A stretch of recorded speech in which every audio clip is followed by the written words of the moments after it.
Hi everyone and welcome back into my channel. I'm very happy to have you here. So I have one question now.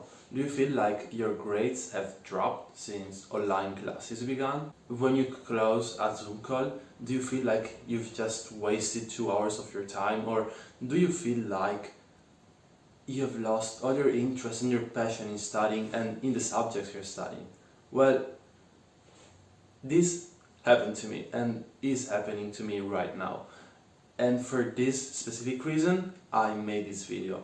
So the first tip here will be to treat online classes as regular classes with a few consequences. The first one is do your homework. There is no reason why you shouldn't. Second, make to-do lists. If you're not organized and you cannot do your homeworks, prepare a to-do list. Prepare your daily and weekly schedules so you always know what you have to do for today and for this week. You don't get lost, you have everything planned. Just be professional, like treat it as a job. Dress as you normally would to go to a normal class. In sports, there is a saying, feel good, play good. If you do exams online, if you watch classes online and you stay in your pajama, it's not wrong, everybody does that. But if you want to boost your interest, boost your energy, just have a shower, wear a nice shirt, a nice t-shirt, like dress as if you would go out. Okay, so tip number 2 is choose a study space. And here we have a principle, a basic principle of psychology, which is anchoring, which means connecting one activity to one specific place. So for example, now I will tell you one room of your house and you will tell me what activity do you connect with it. So if I say bedroom, you will probably think of sleeping. If I tell you kitchen, you probably think of eating. And our brain does this for every room in our house. The problem here is that when schools are closed, you have just lost the place where your brain wants you to study, and you find a new one. And the issue here is that mixing different anchors is wrong. And if you connect, if you study and if you keep studying in your bedroom, first of all, you will mix the two anchors. So first, when you are following your online classes, you will get very easily tired, you will get distracted very easily, you will lose your focus, but then when you will want to go to sleep, you will have problems. So if you have to choose a study space inside your house, because many countries now are getting back into lockdowns or very similar to lockdowns, and if you cannot go out of your house, try to choose a room which is not your bedroom. Even like the kitchen would be good, because the anchor that is connected to the kitchen, which is eating, is not as does not clash as much with studying as sleeping. But if you have the opportunity to go out of your house, you can also go to places which are quiet and with strong internet connections, and then you can anchor that space to studying. So good examples are cafes, libraries, or if your the campus of your university is open but you cannot follow your class in presence but you have online, you can go to your campus and study there. So try to find a new space to anchor the activity of studying, which is not your school because it's closed, or if the school is open, you're very lucky, and which is not your bedroom, or space in your house where you spend a lot of time already, or you connect deeply with some activities. Tip number 3 will be eliminate distractions. Not physically, like if you have a noisy roommate, don't kill him, it's not that meaning. It means no PC, no phone, no social media, no food when you are following an online class. So it is hard. You have to be your own guardian and your own discipline keeper. But if you know that it is hard for you, like if you know that you have the instinct to check your phone or the instinct to have breakfast while you are following your class, take measures. So if you know you always look at your phone, just put it in the drawer. Like you will still have the urges to check your phone. You obviously will, but you will eliminate those times where you just find yourself scrolling through social media. And if you are following the classes, oh, and that's another point.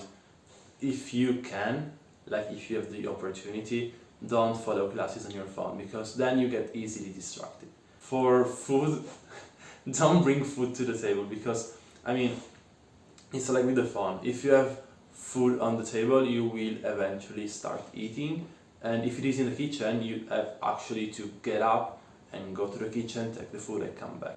Water is okay, like I will not, I mean, if you are hungry, if you are thirsty, I'm not saying you shouldn't eat.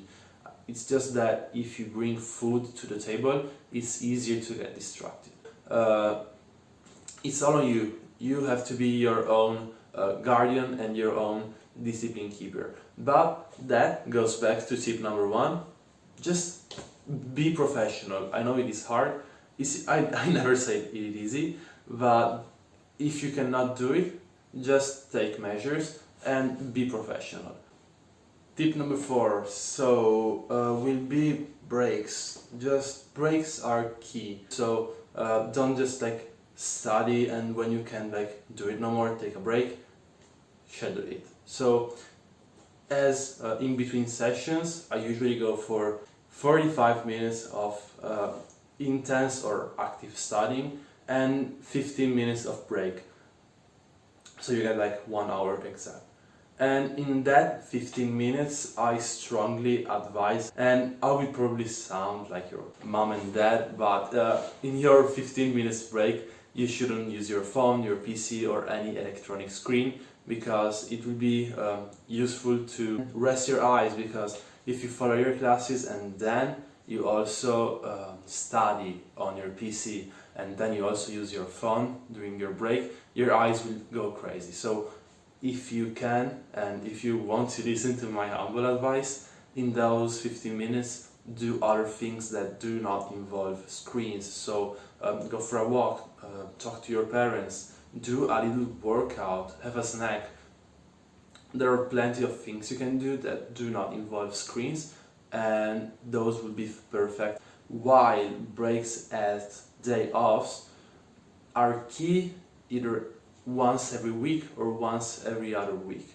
And they're key because they help you recharge your batteries and to avoid burnout. Tip number 5 will be connected to the previous one. So when we're talking about breaks, we also talk about having extra homework and study sessions. You will probably ask whether you should do them in the morning or in the afternoon or in the evening. And my answer is, know yourself. If you're like a night owl and you work better at night, do that at night. But you also have to plan accordingly. So if you have like an important test at 8 o'clock in the morning, you cannot stay up until midnight, until 1 o'clock the day before studying. So for tip number 6 will be get familiar with technology. And it is tricky because as a Gen Z or as a millennial, we are just born with computers and we know how to use them, but know how to use them correctly and at high levels, like which is required for online classes, it is hard. And you will have to know how to use the platform where you have classes, so Zoom, Teams, Skype, then platforms where your teachers uploads the homeworks and the files. Then if you take notes on your computer, also that. You don't have to be an expert, like you don't have to know all the keyboard shortcuts and every single window and screen of the app or the software, but just get familiar with them. So because when you're studying you will also have a lot of other things that will occupy your head, and doing things without thinking about them. So if you just then know how to get into a class, how to find your homeworks, how to upload them, it will be easier for you because you will be less stressed with technology and with your PC. So tip number 7 will be collaborate with your classmates and with your friends, which means if you didn't understand something, if you have a big project due, or if you have a big exam, even if you're alone in your room and you cannot talk to your classmates in person, you can still talk to them on your phone, FaceTime with them. So it will help you, like if you split the work less. If you didn't understand something, you will benefit, and this is key. And with this tip, it is the end of the video. Or is it? Because I have a bonus tip, and I put it as a bonus tip because it is a little dark tip, meaning which it has huge upsides but also huge downsides. And the tip is actively participate in the class and ask questions to the teacher. If the teacher asks questions to the class, respond, say something, like write in the chat. And the upside to this is that you will retain like 10 times more information, so you will be more interested, you will feel less bored, less tired. But the downside is that your classmates will probably not like you, they will hate you, they will be resentful, and this brings me to the end of the video. And if you found that useful, please like, subscribe. I know it's a big thing here on YouTube to beg for likes and subscribers, but I just started, so likes show appreciation. So if I see that the video gets viewed and gets appreciated, I get a huge boost of satisfaction and to make more and to make better content. And subscribers are even better because it means that you watching like this video so much that you want to keep watching. So likes are just like a little sign of appreciation, while a subscriber is just like the best for me. So if you want to make me happy, please like and subscribe. And with this said, I will see you in the next video. Thank you guys for watching.